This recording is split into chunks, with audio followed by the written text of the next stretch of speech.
on waves of positivity all day. So surreal. Welcome to another episode of the Waves of Positivity podcast, hashtag making waves, with our special guest today, Nabilah, aka Nabilah Sani, aka Nabilah Sudan. She saved my phone as that because she got in touch with us when we had a Sudan video. I think she first got in touch with Aadil or SA when we had a video going on, and she was really helpful. So I thought, let me hit her up and get her on a podcast. So Nabilah, quick introduction to yourself. Hi guys, my name is Nabilah. I'm 24. Well, I live in Leicester. I'm a pharmacist currently, and yeah, these are my friends. Really good introduction, quick and precise. Humble, yeah. So what do you do for a living? So currently I'm a pharmacist. I qualified this year. So I sat my exam I think in June, and I got my results in November. So yeah, I'm a pharmacist right now, And recently you just came back from... I came back from home, which is Nigeria, so I stay in Abuja. I've been there since September, just living, honestly. Just having the best time. Was it the peaceful life? It's just my friends, vibes. I didn't have to think about anything the way I would here anyway. When was the last time you've been back home? So I was supposed to go last year, but thanks to COVID I couldn't go. Yeah. So I went 2 years ago. Okay. I try to go every year because I have a life there, but last year just wasn't possible. Do you have a different living there as well, or...? Yes, inshallah, at some point in the future, but not Inshallah. for at least another 10, 15. Okay, so going into pharmacy, what made you go down that route? What made you choose that lifestyle or that career path?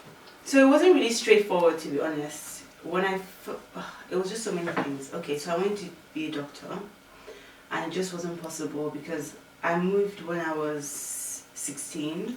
From Nigeria, yeah? Yeah, so it was that phase where you're doing your GCSEs and then you go into your A-levels. I just, because of all the circumstances around my moving, I just wasn't mentally prepared to. You know how med school students are? Have you seen them? Yeah. I wasn't there. Brainiacs, basically. And I had They my have to mom. be dedicated. They're like every day. Yeah. I was not there. I was barely alive. So yeah, and I knew I didn't have a shot in med school. I didn't want to waste my application, so I thought, what's the next best thing? Pharmacy. And then I applied, didn't get any offers. I remember because I was in Nigeria when I got my UCAS. I cried on the steps. That's where I opened my results, and I was like, "You have not got any offers," and I started crying. Oh, and what age were you?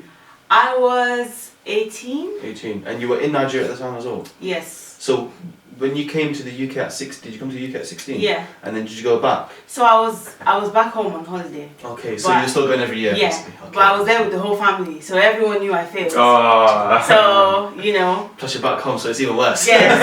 It was like, I tell you every day. Look. All the kids there are celebrating like, now I don't have to emigrate to a different country for education. So it was back-to-back phone calls from my grandma, then my auntie, then my mom, then everyone. Yeah. Don't worry, you'll be fine. Yeah. But you should have studied hard, but you'll be fine. So then I got in for biomed through clearing at DMU. Then I went to DMU for a year, and I was perfectly happy with biomed. Then, it was, if you do biomed, is there really jobs for people who do biomed? And then I got scared, and then I panicked and switched to pharmacy. But because it was a master's program, I had to start from first year again. Oh, wow. So I did that, and then I finished, then I did my pre-reg, and now I'm a pharmacist. Okay, awesome. I find it really inspiring in terms of how you changed what you wanted to do, but more than that, I just want to go back to when you first came to the UK again, because I feel like not so many of us can relate to that, like moving from a country. Were you speaking English there, but or did you have to learn it here? No. So we speak English there, but when you move, it doesn't really That's a matter big move as well, though, isn't it? It's like how much English you speak. Yeah. You have to get used to the colloquialism, the slang. as well. And your environment as well, I guess. So I just want to dig a bit into that. Like, how was the transition of moving from there to here? Did you have any family here or any friends here before you moved? So when we moved, at the time I was only 16, so people hadn't really started going to uni, my friends. So at the time it was just us. I have an uncle here. That was basically why my mom chose Leicester, to be closer to someone that's related to us. Definitely. Yeah. You know. But yeah, it was very hard. I didn't like it. I was always complaining at how cold it was. And my sisters were like, oh my god, it's snowing. And I was like, yes, but it's so cold. Why would you want to go out there in the cold, you know? And I found it very odd that people my age had jobs. I was like, wow, are they poor? People switch massively there. I know. It's like, not in the values. Normally you get that impression the other way around. You know, so when people go back home, it's wild. Yeah, The they compare it. Yeah. the perspective is wild. So, Do you live on upper class at home? If you don't mind me asking. I hate to say it, but in a way, yes. It's not a bad thing. I'm just genuinely asking because everyone's come from different, like, especially even like my dad, his back home in Mauritius. We have only upper class and lower class. There's no middle class There's no like we have middle in the UK. Yeah. So you're either from one or the other. Yeah, I So- would. So because obviously the comment you made about people black here, it's like normally it's the other way around. It's I funny. remember I was texting my friends back home. I was like, "Did you know that people our age have jobs?" And they were like, "Jobs?" I was like, Like "Yeah, actual they work. have actual jobs." And they're like, "So how do they go to school and have a job?" I was like, "I don't know, but they do it." You know. And I remember my mom saying, you know, so you have to sit up, and people your age have jobs. I just thought that was so odd. You know, like why would you need a job at my age? Yeah. Because back home, I think we're just used to being in our parents' care up until you have your degree and then you start your career job.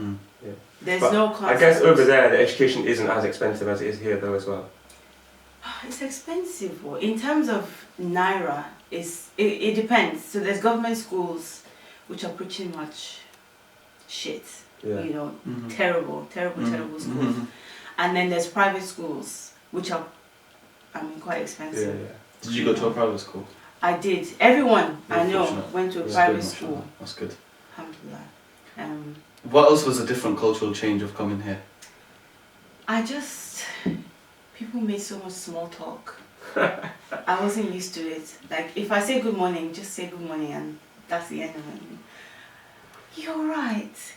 So how's your day? I wasn't used to those questions. As soon as I say good morning and you respond, I put my head down and that's all it has to be. I guess, do you know what it is though? The thing is, the small talk is a big part of British culture. But the thing is, our culture isn't, you're not asking it because you actually want to know, you're asking it because it's the societal norm. Exactly. You're right, mate. And the response to you're right, mate is you're right, mate. It's not, I'm fine, thank It's you. not, I'm fine. Yeah, I'm it's- doing great. It's just- Yeah. It's really, it is really politeness, good. yeah, it is Yeah. polite. That is British culture. Yeah, it's like even hiking. When we go hiking, you go in.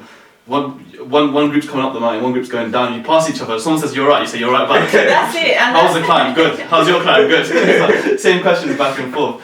But so since age of 16 you've been here. So did you do year 11 here as well? So I moved in December, and I think I didn't actually start school till February because there was issues with like finding a space and the whole council thing. And So then you I pretty went much only to- done about what 7-8 months in actual school. Not even 7, 8, probably 6. Maybe about 6. Because they let you leave early to revise and stuff. I remember. Maybe about 6, and and then they basically said, you know, she can start from year 10 because that's the only way we'll let her sit the full curriculum in Oh, GCSEs. got you. Because you know we don't know her English proficiency, we don't know what she's capable of, you know.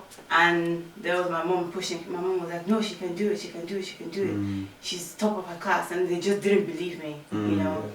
So they agreed to put me in maths and English, and then they said, "Okay, we'll see how she does in maths and English, and then depending on that, then we'll let her sit like the sciences and stuff."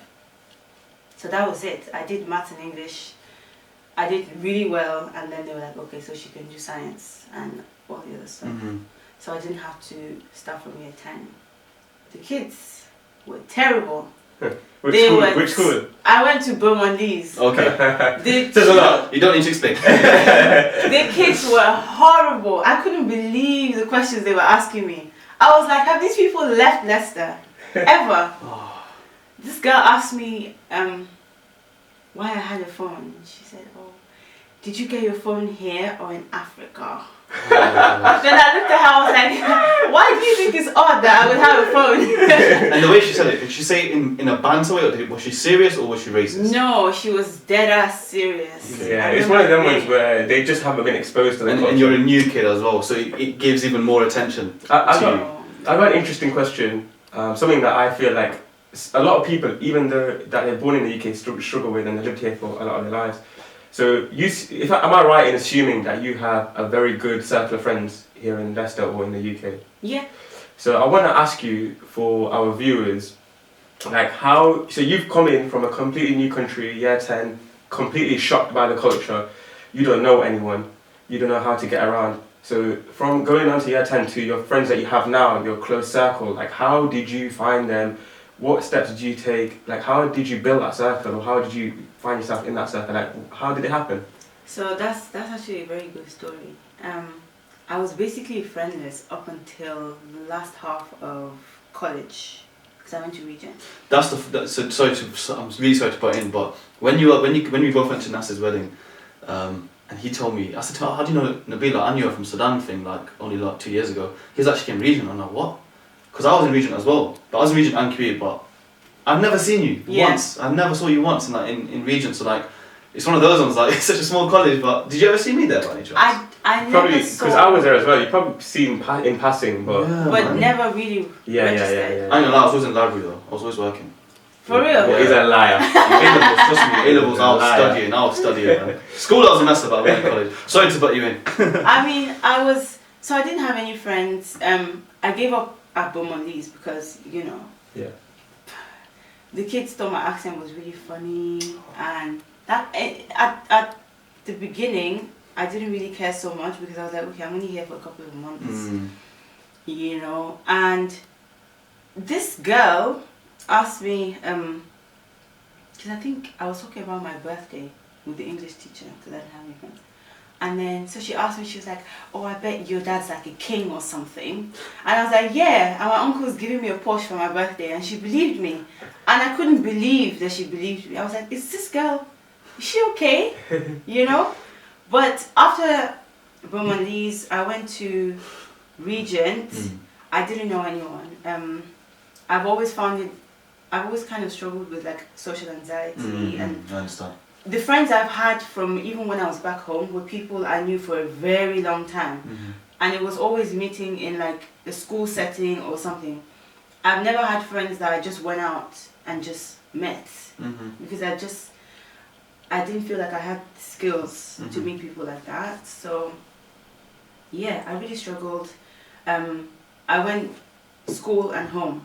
I didn't do any after school stuff because I didn't have anyone to do those things with.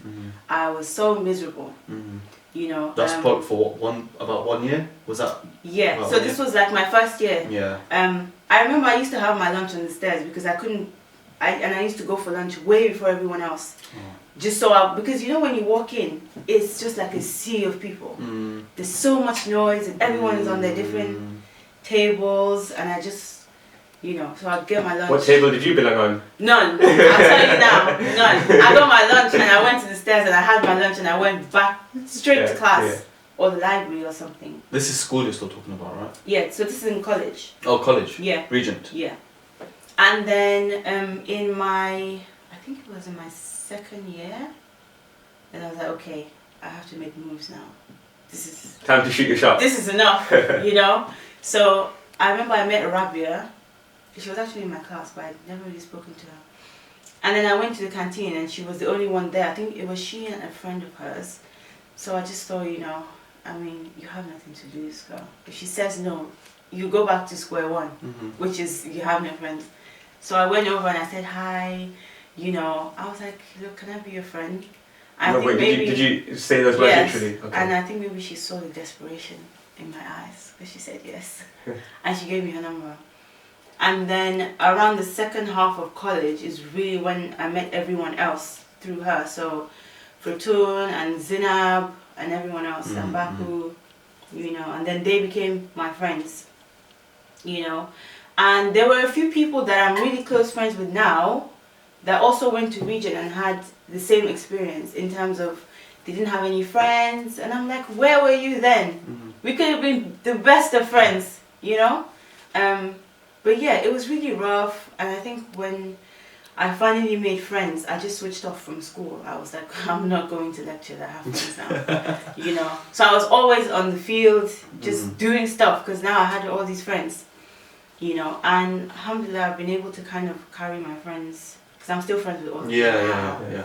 And yeah, that's how I basically met everyone Yeah, that was at the that's wedding. really good. It Yeah, was in yeah. college. Mashallah, that's really good. So it was basically literally shooting a shot, a friendship shot in blindness. You know, you seen someone that was familiar. Yeah. What was it that drew you to her? I know you said that she was alone, or you know, it was easy to ask her. But surely there must have been something that you seen in her that you value her, and you thought in your head that she'd be a good friend. So what did you see in that person? What drew you to it? So with Rabia, it was pure desperation. It wasn't. I didn't think about. Okay. I think she. It was desperation. I just went up to her and said, "Look, girl, I need a friend, okay?" You'd have to be And- really cold-hearted to say no, though. I mean, we're friends now, so even if it was out of pity, she said yes, and that was enough for me. I But understand. Have you ever told her this story? yeah, she knows. And she says it was out of pity. Because Or- well, she doesn't say that, but I think she sensed that I didn't have any friends, Yeah. and I mean, she could have been a bad person, but thankfully she turned out to be a really good person, and you know. Since then, have you ever had someone come up to you and ask you to be your friend? No, No? I don't feel like I look approachable. No, but do you know what it is? I think the lesson that you can learn from that is that if you see someone that's struggling to make friends or talk to people, like I know you would take it away from it, and certainly I would, is that, you know, if you see someone that's alone or struggling to speak to people, like be that person to approach them. Yes, definitely. Because if you take that first step, then you just, like, it's the same with anything in life. You just don't know, like, what potential. How it's gonna go. Yeah, you just don't know. They might be able to change your life for you, rather than Exactly. you think you're changing their life, but they might do it for you. So you just never Exactly. know, innit? So I'm glad I did that, because I mean, it was bad, okay? I had no friends, no after school activities.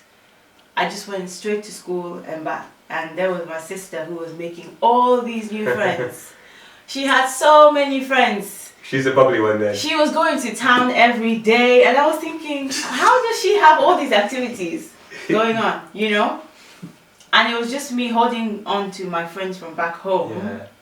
Who weren't really here, Yeah. you know, and in a way they kept me going, but Alhamdulillah. they weren't physically there, you Yeah. know, so I couldn't do stuff with them. I could Yeah. just chat with them over the phone and stuff, Mhm. you know. But yeah, that's Since you've come here, have any of them been inspired to come here as well? Like, I want to see how the UK is, or was it the other? most of them came here for school and stuff. I mean, some friends we grew apart, but some of them just don't want anything to do with the UK. That's you know? completely fine. Like they'll come on holiday and be like, "Ah, this place is horrible. Look Yeah. at the houses. yeah. You know, it's like you're living in a sandwich." And then they're like, "I'm not coming back here ever again." But I've seen some of my friends here, and it's been good, you Yeah. know. That's a good perspective, though. Like we always we as in like society, we always have this perception that people from back home would die to live in the UK, or die to live in America, or die to live around the world. But then sometimes back home is actually, for them, it is the UK. Yeah. Do you see what I mean? So Yeah, that's it's a Their really best life interesting is there. perspective. Yeah, it's a You really know. interesting one. It's like people feel sorry for them. Oh, I feel sorry for that this person can't ever come here Can't ever come to and the understand UK. understand how our life is. But that's their life, and you have to respect that. And they're happy with not living in the UK. Mm. And I think for so many people, it's so hard to understand that. Yeah, it is though. It's opened my mind. Like, You know? I mean, I've always been open about that, but it's opened my mind more that Yeah, people yeah, yeah. enjoy living at home more than, you know, the usual. Like a lot of people from Mauritius, a lot of them want to move to the UK or want to do it in education here. And if it's not here, it's Canada or Paris. Yeah.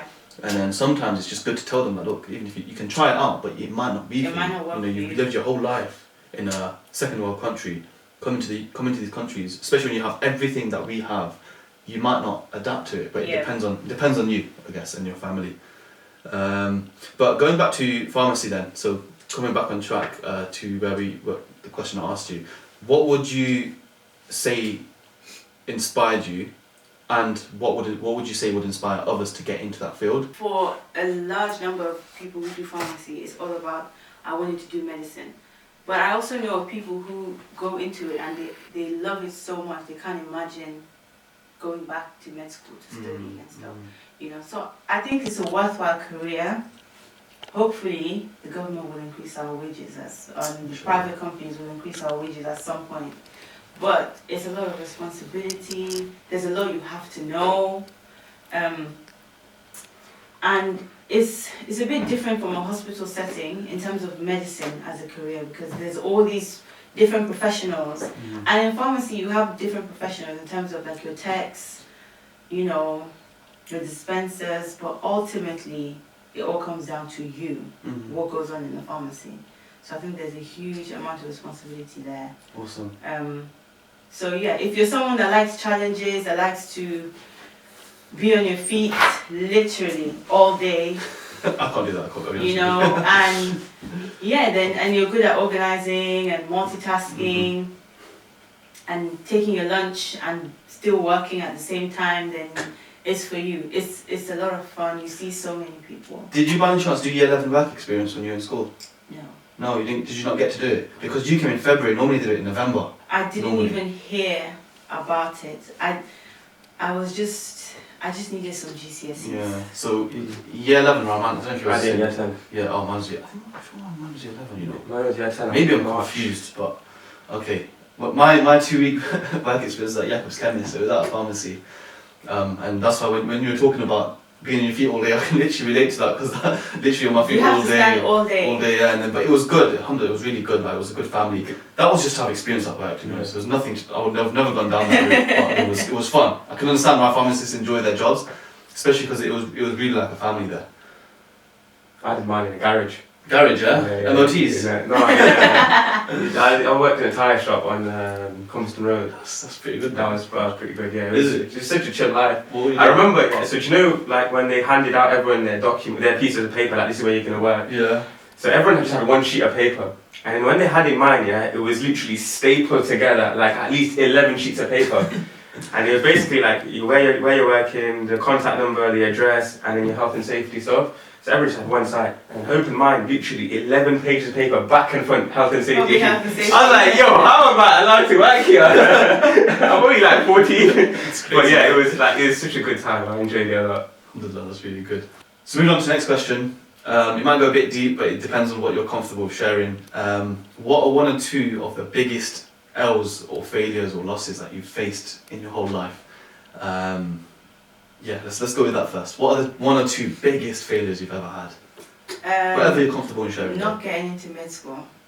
It was like I was going to die. I thought my life was over because my mom is a doctor, my granddad's a doctor, my uncle is a doctor, and I always said, oh, I want to be a doctor, you know. So I don't know. I don't blame myself because it's very hard to get into med school here. I don't think there was any way I was going to make it in the condition that I came. But I was so disappointed, you know. And then at the time, I thought pharmacy was just like, so I was like, oh God, this is my life now. I'm gonna be a pharmacist. What do they even do, you know? So, yeah, I spent like a good amount of time just regretting my life. Like, God, why am I here? You know, this is disgusting. Who even works in a pharmacy? Who chooses this life? How long were you in that frame of mind for? I would say probably my whole first year of pharmacy. Oh wow. Yeah. Okay. I was just, and then I found out your first year doesn't even count, and then I was just Okay, like, so you're in uni. Where did you study uni? DMU. DMU. Okay. Then I was like, oh, it's 40% for me then. I'm just gonna sail past with my 40%. But then the thing is, if you're someone that likes to do stuff and do it well, it's very hard to allow yourself to just get the bare minimum every time. It's every very true. time. It's very true. And you never really know where the benchmark is, you know? So you're always scared that, okay, yes, I'm frustrated and I just want 40%, but where is really 40%? You know, and what if I get too relaxed and I go below? So even though I was frustrated for the entire year, I still pushed myself to do well because I didn't really know where the benchmark was in terms of passing. My second L. She's thinking, should she share this one or not? Okay, so You can always cut it out, in don't worry. secondary school there was this guy I liked, Okay. and I remember I walked past his class and I heard all the guys in his class talking about how they went to his mom's house and she makes the best stew. Did you go to him and say, I can make a better stew than your mom? Or did you have to Google what is stew? This was the very first time I joined Twitter. Like, this was a long time ago. I was about, 15. no, I was like 13. Okay. And then I messaged him on Twitter. I heard your mom makes really nice stew. And I kid you not, within 10 seconds I was blocked. Oh my god. Just He- like that. He didn't even, he said no. Like, he was He said having don't any of even it. go further than Did you have a that. profile picture? Did you know it was you? Yeah. Okay. It was me and I had to see his face every day in school. And I'm pretty sure he told someone, Was he a popular kid? yeah.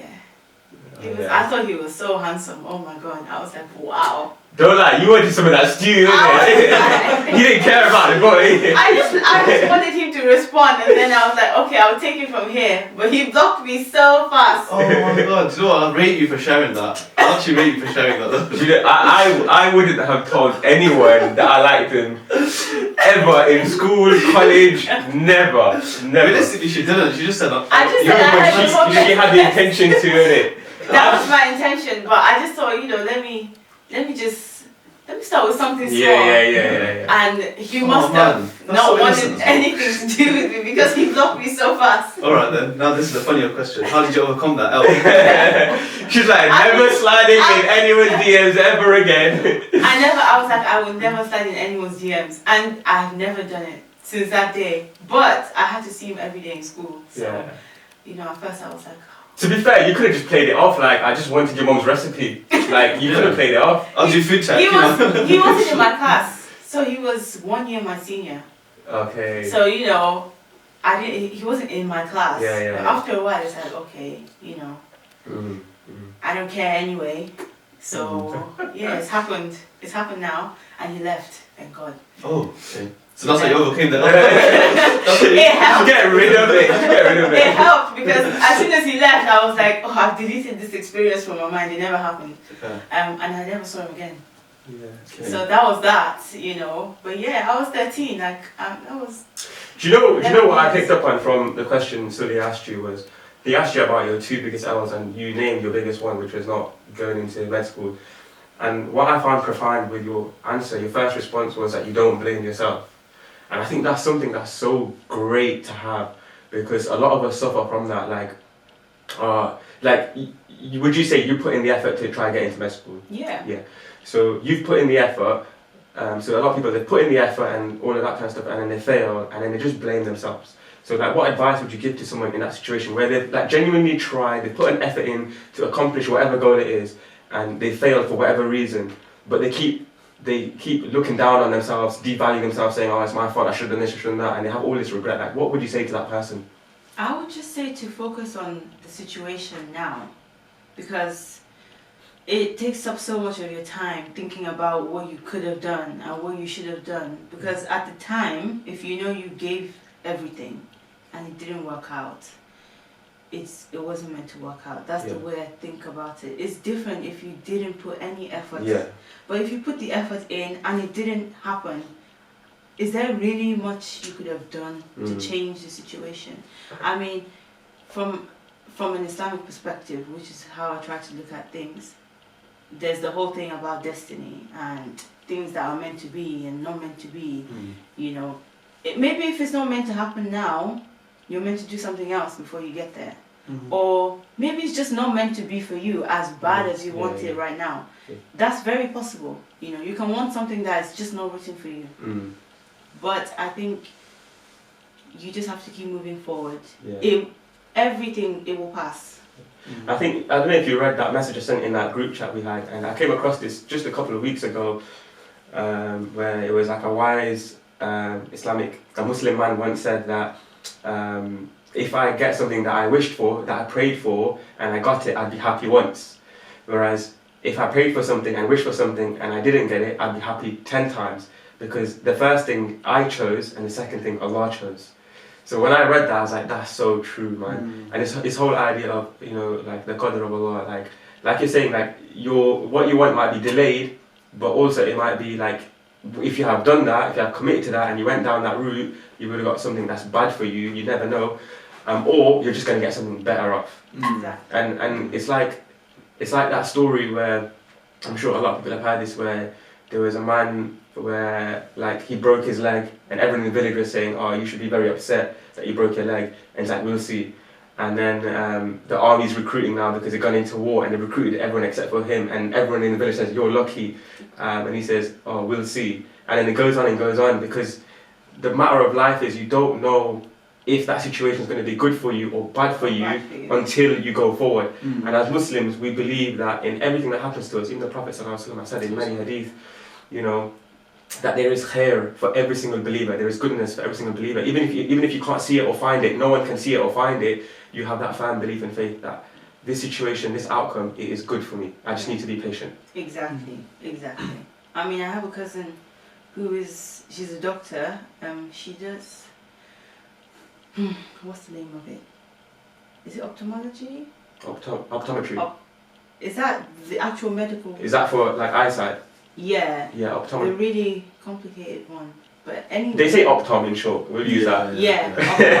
I don't want to say it like she works in Specsavers when she goes to get her glasses. But yeah, and I think at the time she didn't get in for medicine, but she got in for biomed, which she did, and then went on to do medicine.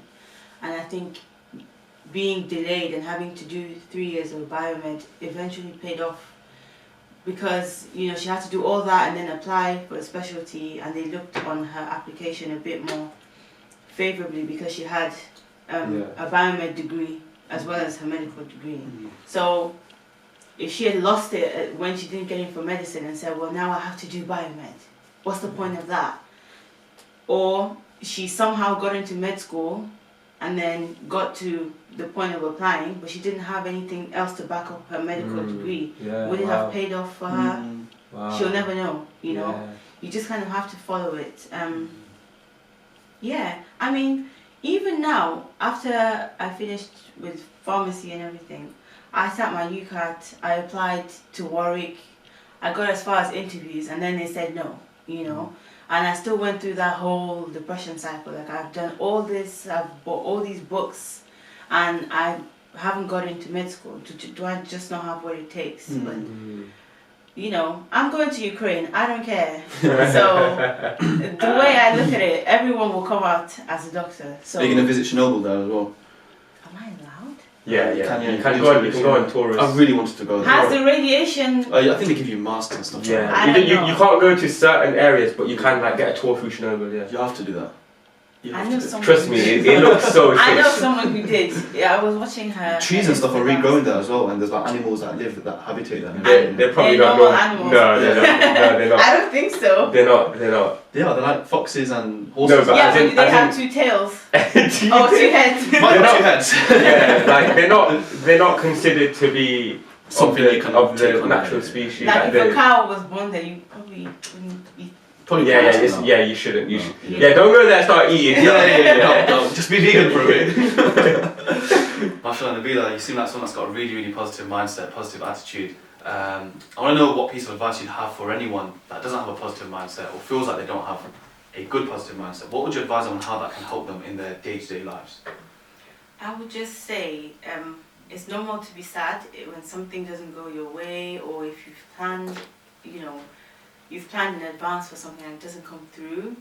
But you have to ask yourself some questions. What I want, is it realistic for me? That doesn't mean you need to put like a cap on your dreams or something. But the thing that I want, is it meant for me? Is it right for me? Do you really want to spend all this time worrying about something that's happened to you months ago, when you can really go out there and try to make the best of the situation that you have with the things that you have, And you also, I think, if you lean on Allah, and it will make you understand that you can want something, but it might just not happen for you because it's not meant for you. It's not in your best interest.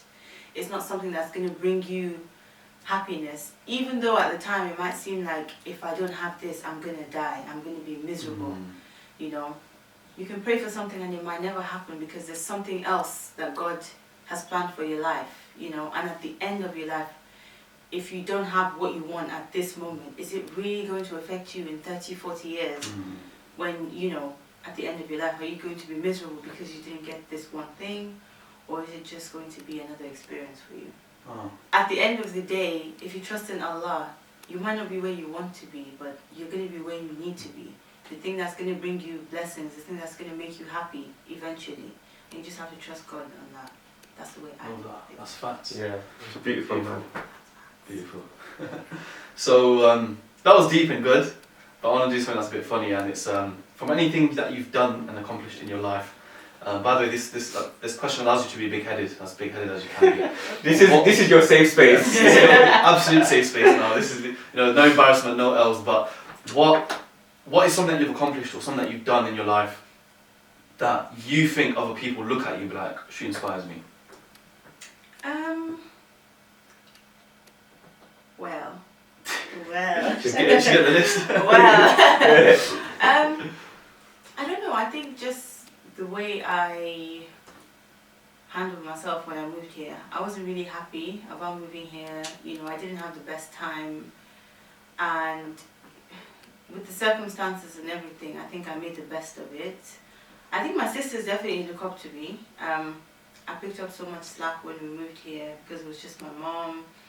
And you know, if you have a single parent, there's just no way you can spread yourself. So to cover everything, there's always something left out. So, you know, I was helping out, doing so much stuff that was not included in my pay, okay?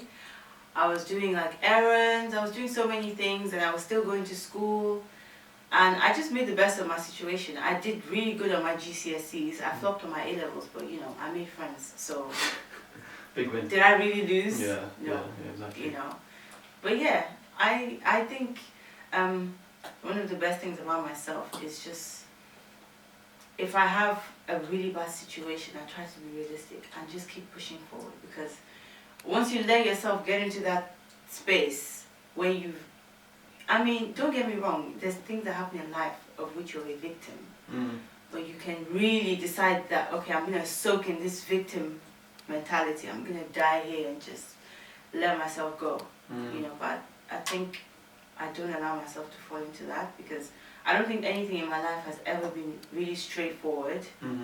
It's always been a thing of, if you don't do well, now you can't go here, you can't go here, ever since I came into this country at least. But yeah, I've just pushed and pushed and pushed and pushed, and I've always advocated for myself. Really good. Which, yeah, I really like about myself. So people will be inspired that, like an arrow, like you just go straight, like... Just go straight like, for it. you don't care about anything else, you don't go left and right. Like, you want something, you go and get it. If it doesn't work, you still carry on. I love that. That's a lot of persistence and perseverance, I would say. Funniest moment of your life? Tell us something that, you know, a really funny time. Anything that just made you... Is it Did you funny? call it belly laughing? Yeah, belly laugh. Belly Yeah, laugh. me and Sully gonna be on the floor laughing I after the mean, story. okay, there's two things. But I don't know, is it funny or is it trauma? Oh, That's dark. Let's unpack it. I like dark humour, so don't give Let's dark humour. unpack this. I'll give myself a different Okay, image so- in this video. When I was about 12, so I went to boarding school back home. Boarding school, Yeah, I yeah. was there for about 3 years. And we have what we call extension week. So between what we call year 9 and year 10, we write an exam. And so we come back to school earlier than everyone else, along with the year 11s.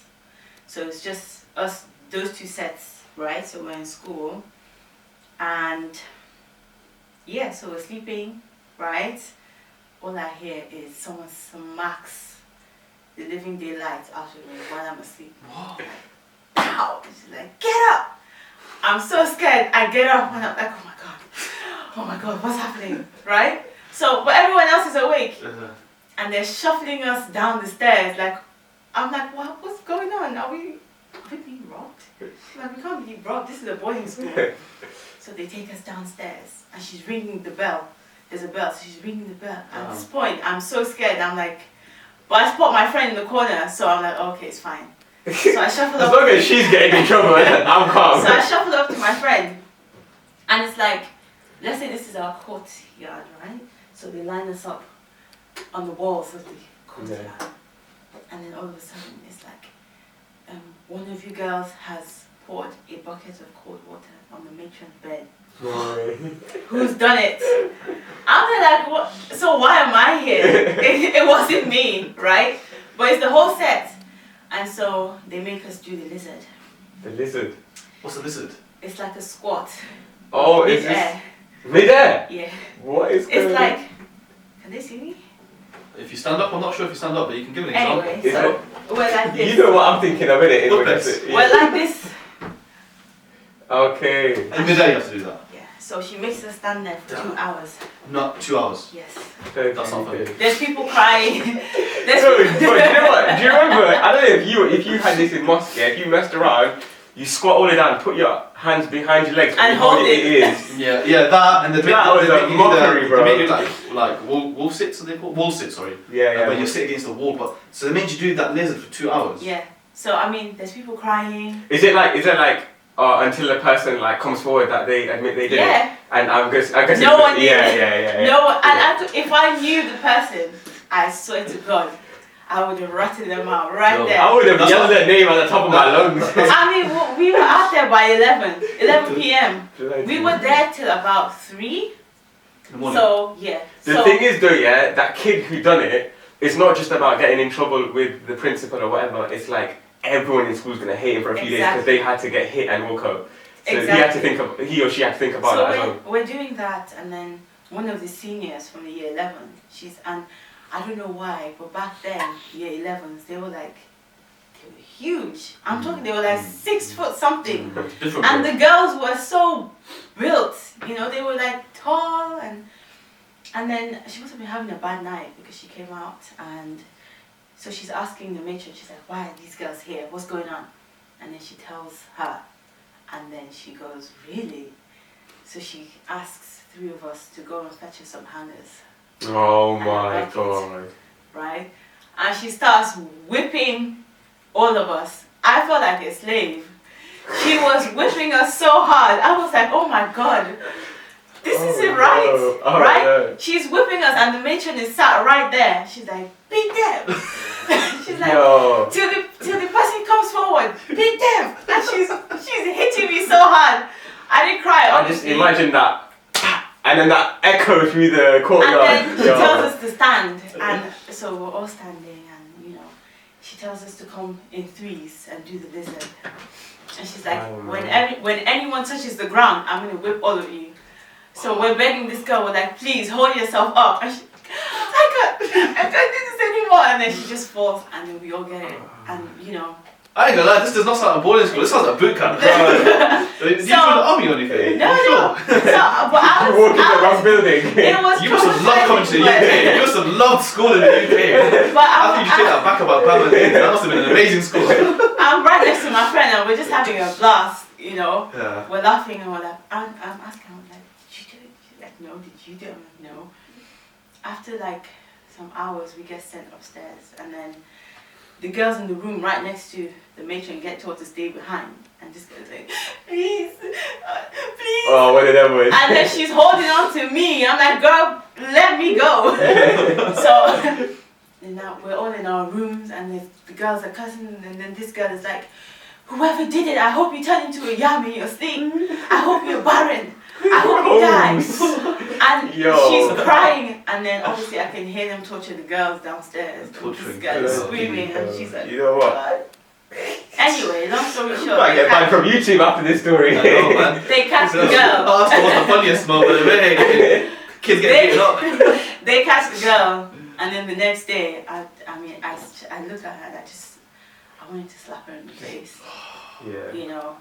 But second funniest moment of my life, this girl said she saw a snake, an anaconda, in the hostel. So we're going back from classes, and she runs out. She's like, "There's an anaconda in the hostel, in our rooms." Yeah. And everyone's like, girl, shut up. Do you know how big an anaconda is? So we all go inside anyway. And then, this girl yells, snake! And as soon as she yells snake, bear in mind, we're in a girls' hostel. So the girls are taking off their clothes. There's people washing. There's people around. And she yells, snake! And the lights go out. Huh? Nah, what? NEPA takes light. The electricity goes out. And I kid you not, that stampede scene my in God. Lion King? It was like that. The stampede. Wait, why did the lights go out? Because it's Africa. It's just Nigeria. coincidence. Like a coincidence. It was just a coincidence. But the lights went out. I was standing and all I hear is and I get knocked. This girl knocks me full on, bow, on the floor. There's other girls falling on top of me. There's people screaming. No, that's nice. And when we get outside, the lights come on and there's girls just standing there in their underwear. And then there's people crying. Then this girl says, I think I've been bit by a snake. And then they bring the snake out. The snake was this long. Oh, like basically a worm at this It was- point. It was this long. And then the girl says, no, I know what I saw. The mother snake is still in there. Oh my god. And I couldn't sleep for days.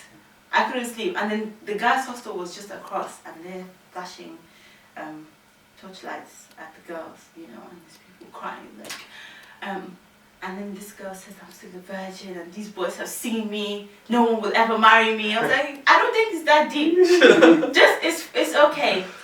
Damn, it's like a horror movie. Both of them. I think it'd be a good plot in a horror movie. But it was an It's like the boy who cried experience. wolf, man. But that was Trust just me. small snake version. But the stampede could have been dangerous though.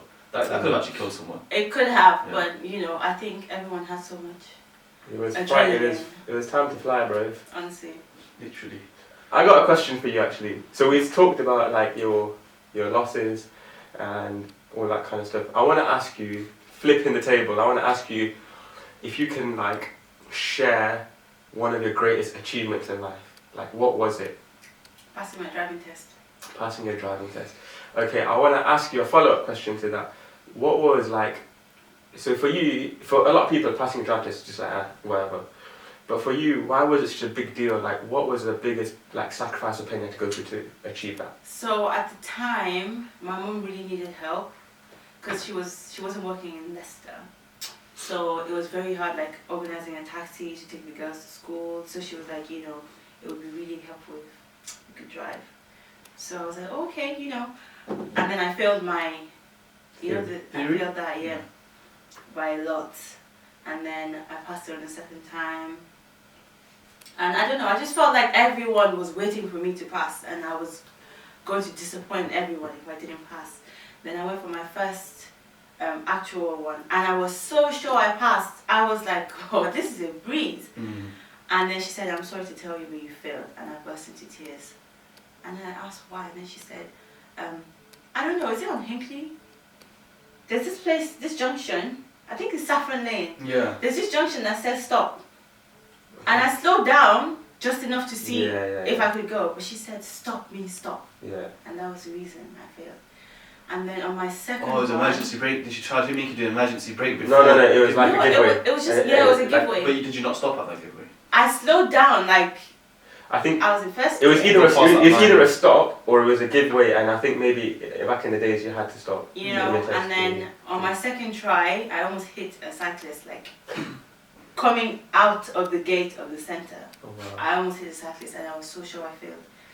And then I was like, let me just try my luck. So I said, you alright, mate? To my instructor, I was like, I really need this test. I'm trying to help my mom. She's a single mom. And somehow I passed my test and I was like, oh my God.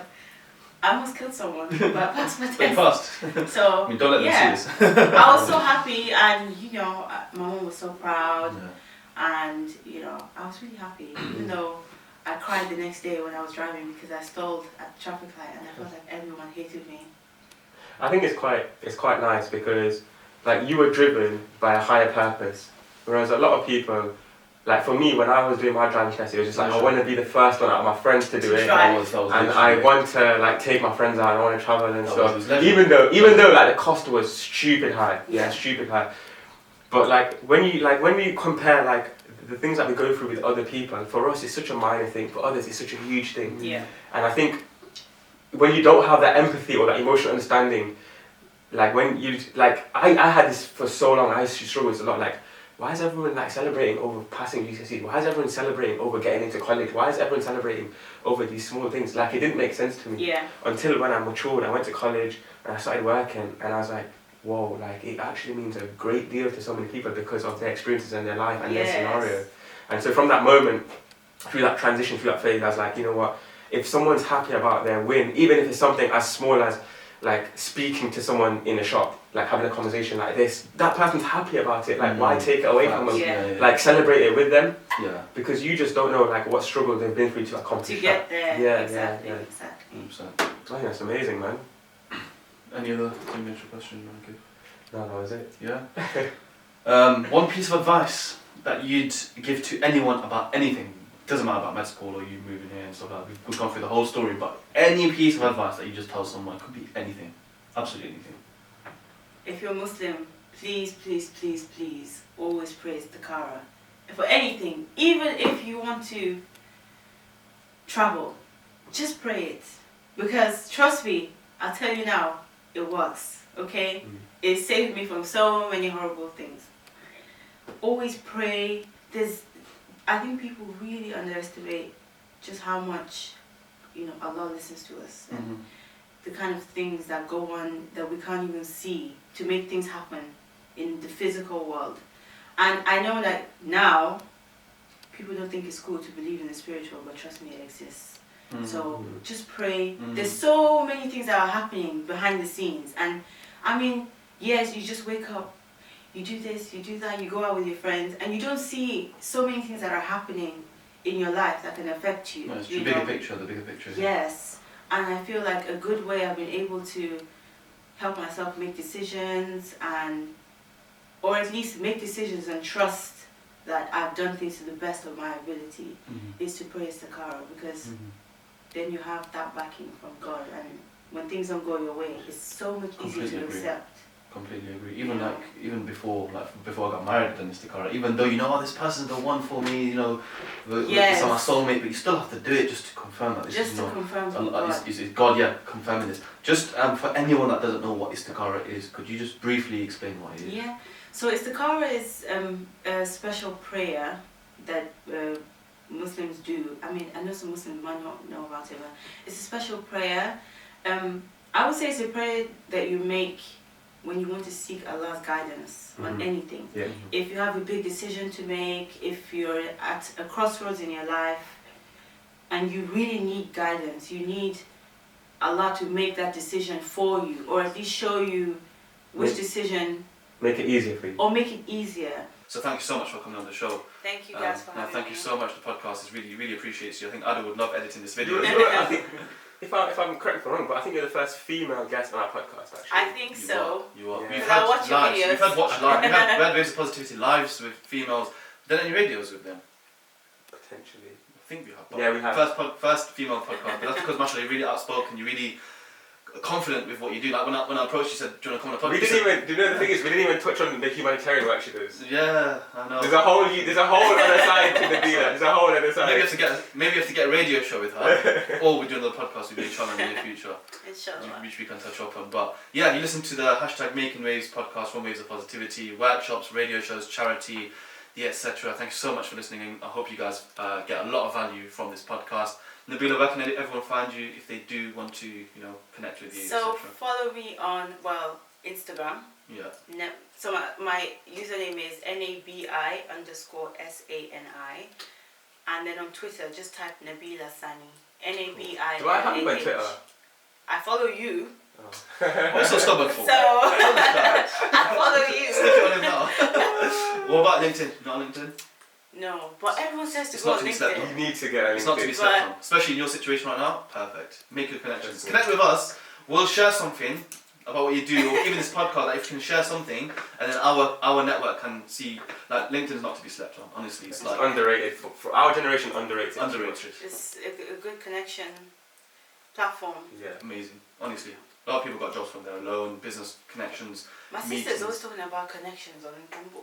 Honestly, What do you it's mean underrated. It's very different. You know what? You'll be very professional on there, but it's like a professional Facebook. That's what it's like. So it's very different, and you'd enjoy it. As we like to say, there's also a quote say your network is your net worth. Yeah, network is your net worth. Mashallah. I'm gonna get me some net worth then.